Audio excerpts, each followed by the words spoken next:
Akkam jirtu guyyaa irraa kanaa waan addaa ta'e akkaataatti bilbilli keenya nu jalaa badee deeffannee ittiin barbaadannu yookiin aappii ajaa'ibaa ta'e tokko isiniif wajjin wal isin barsiisuu barbaadaa. Jalqaba Play Store seenuudhaan Play Store keessaan Find My Device kan jedhu search gootu jechuudha.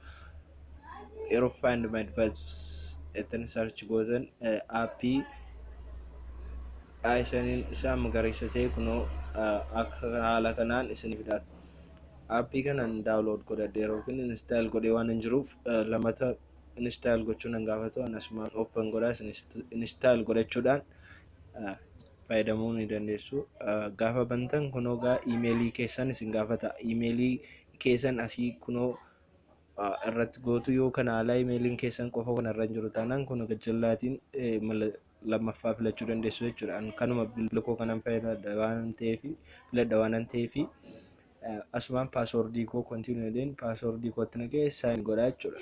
Erga sign in godheen booda filannoo inni naaf fidu jalqaba irratti bilbila koo lokeeshinii isaa banuu qaban yookiin abbaan bilbila koo sana hatee jiru sun lokeeshiniin cufaanaan salphaatiin argamuu hin danda'u jechuudha. Kanaaf lokeeshinii bilbilichaa jalqaba banamuu qaba yookiin maappiidhaan Google maappiidhaan argamuudhaaf jechuudha. Erga lokeeshiniin isaa banameen booda bakka inni itti argamu yookiin bilbilli kee bakka inni jiru argisiifamuu ni danda'a jechuudha.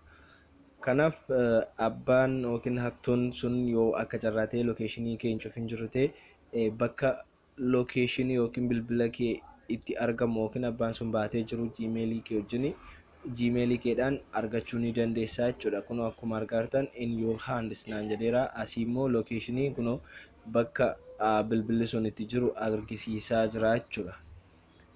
Kunoo haala salphaatiin aappii kanaan gargaarsa teelee yookiin waan biraatiin yookiin kompiitara biraa otoo hin fayyadamiin bilbiluma keessan kan biraatiin iimeelii keessan fayyadamuudhaan bilbilli keessan isin jalaa hatame eessa akka jiru haala salphaa kanaan argachuu ni dandeessu jechuudha. Steeppota kanaan kun immoo akkuma argartan kunoo magaalaa Mandii keessa jira bakka lokeeshinii isaa jechuudha.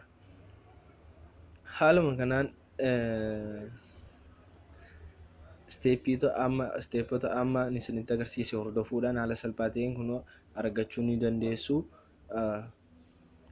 Akkasumallee bilbila keessan eegga lokeeshinii isaa bartanii bakka inni jiru sana geessaniin booda maal gochuu akka qabdan yookiin wanti asirratti seeraan hordofuu qabdu jechuudha. Wantoota isin eegga bilbilli keessan yookiin Google Maapii kanaanii bakka inni jiru argitaniin booda wantoota isin gootan tokko jalqabaaf play sound kan jedhu kana seentu eegga seentaniin booda abbaan sun bilbila keessan silent yoo godhe illee bilbilli keessan play sound gaafa jettu onuma iyyitee jechuudha. Kunoo haaluma kanaan akkuma argitan play sound itti yoo buutan inni iyyiti inni lammataa yoo abbaan sun ammallee didee asirratti meseejii xaaftanii senti yoo gootan isa lammataa irratti immoo bilbila keessa yoo naqxanii ergitan bilbila isin barbaadan irratti isiniif dawwalaa jechuudha. Ajaja yookiin fedha abbaa bilbila keessan isin jalaa fuudhee jiruun alatti jechuudha.